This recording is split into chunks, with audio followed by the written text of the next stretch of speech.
Olá, prezados alunos. Estamos trazendo até você hoje uma aula diferente e instrutiva. O nosso grupo aproveitou o momento que estamos vivendo em razão da pandemia mundial provocada pelo coronavírus e elaborou novas estratégias para a sala de aula. Iremos mostrar como um vírus tão pequeno fez uma interferência tão grande em todas as cidades do mundo, incluindo a nossa, pois aqui também ficamos sem poder ir na escola. O coronavírus surgiu de uma forma ainda não totalmente definida, em uma cidade da China, país que está localizado na parte oriental do planeta Terra. Em pouco tempo, o vírus se espalhou por todos os continentes do planeta, levando doença, levando morte para todos os países. A velocidade com que o vírus se propagou fez com que muitas pessoas fossem encontradas despreparadas e tiveram problemas com essa situação. Tiveram problemas sociais e problemas econômicos. Os mapas mostram o alastramento da doença em todas as partes do mundo.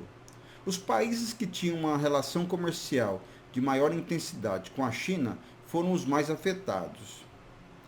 Mesmo com a intervenção de instituições fortes como a Organização Mundial de Saúde, a doença infecciosa atingiu muitas pessoas de forma simultânea ao redor de todo o globo terrestre. O nome oficial do novo coronavírus foi escolhido por ter fácil pronúncia. Temporariamente foi nomeado de Covid-19. Foi anunciado pela Organização Mundial de Saúde no dia 11 de fevereiro de 2020. O objetivo foi definir um nome que não se referisse a uma localização geográfica, ou um animal, ou um indivíduo, ou um grupo de pessoas, ou também nenhuma outra coisa que relacionado a outra forma de doença. A Organização Mundial de Saúde também exigiu que o nome fosse curto e descritivo, como o SARS, que significa Síndrome Respiratória Aguda Grave, que é o nome do coronavírus em inglês. O nome foi retirado da palavra corona, vírus e doença. E o 2019 refere-se ao surgimento da doença, cujo primeiro caso foi registrado no dia 31 de dezembro de 2019.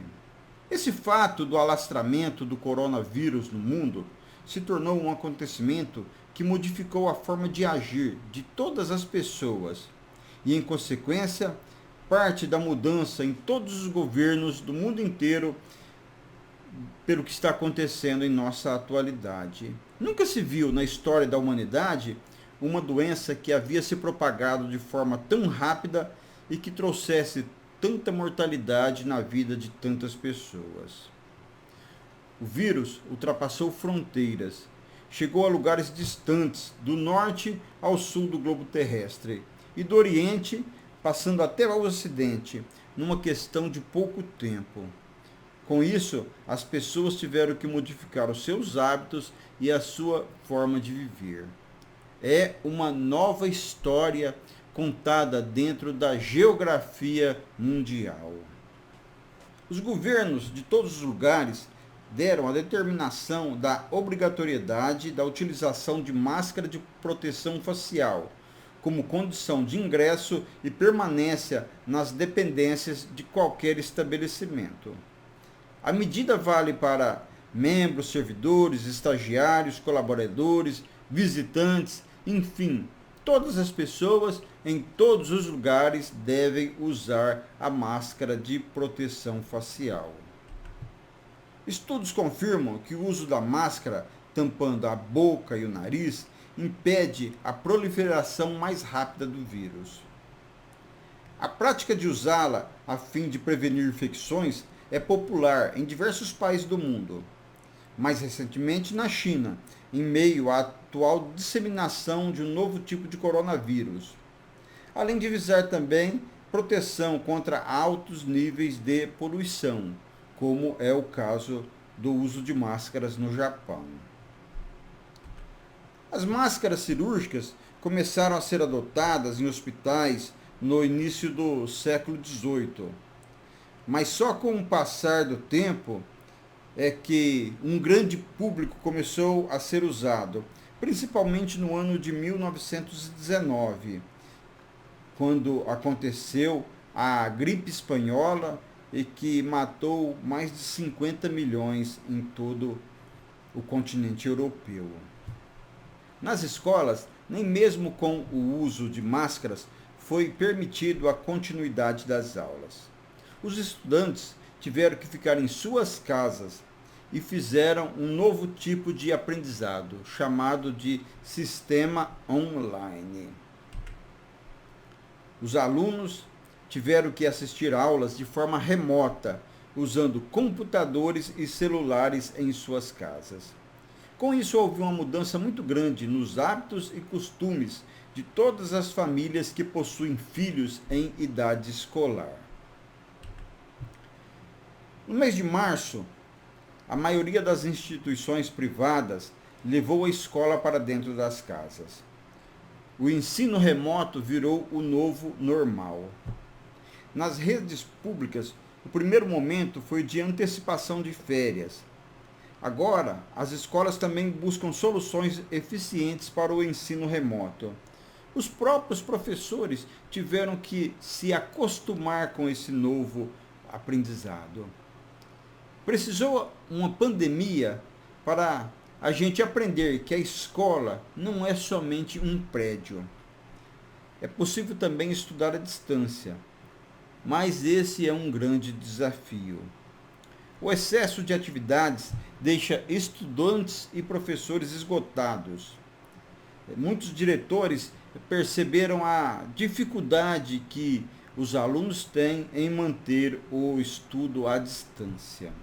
Pensando nisso, os alunos do curso de Pedagogia da Univesp, Erenice da Silva, Larissa Martins Ferreira, Liliane Cristina Fernandes Batista e Rogério Chiarotti, fizeram uma pesquisa sobre a atual problemática da educação à distância, como parte do seu projeto Integrador 4.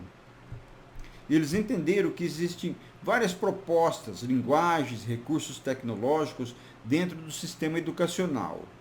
O uso delas tem finalidade de proporcionar a integração entre conhecimento e disciplina. Entender que a escola não é só um prédio não é uma tarefa fácil. É como se a história não tivesse ensinado nada para a educação. O foco não pode estar no ensino, deve estar no aprendizado. Nossos alunos continuam sem voz, invisíveis nos cenários escolhidos. São os adultos que decidem o que é e como deve ser ensinado. Estamos perdendo uma grande oportunidade de inventar uma outra escola. Aquela do vínculo, do respeito, que valoriza o processo de aprendizagem e que se centra no esforço em facilitar estratégias de reflexão e que o foco não seja somente os resultados. Nesse momento que estamos vivendo, é preciso conhecer o aluno e identificar quais são as suas principais necessidades, quais são os seus problemas para continuar dando sequência no seu estudo diário. Entender qual é a dificuldade do aluno, qual a sua necessidade, para que assim a gente consiga desenvolver ações que alcancem realmente um resultado positivo na vida estudantil de cada aluno. O ensino à distância é importante para a redução dos efeitos negativos do distanciamento prolongado. É fundamental entender que os alunos longe um dos outros têm também as suas diferenças de recursos financeiros, recursos tecnológicos que atingem todas as diferentes famílias brasileiras. O ensino à distância não é exatamente uma aula online. Existem várias formas diferentes e várias maneiras de estimular a aprendizagem remota. A educação do professor é de extrema importância. Nesse caso, entender a metodologia do ensino, adotar a metodologia como uma forma de resgate ao aprendizado do aluno e preparar os alunos para que consigam alcançar o efeito desejado, esse sim é o nível proposto por um novo sistema de educação. Esse sim deve ser o fundamento da nova escola. Entender a situação diferente com que cada aluno esteja vivendo. Vamos pensar nisso?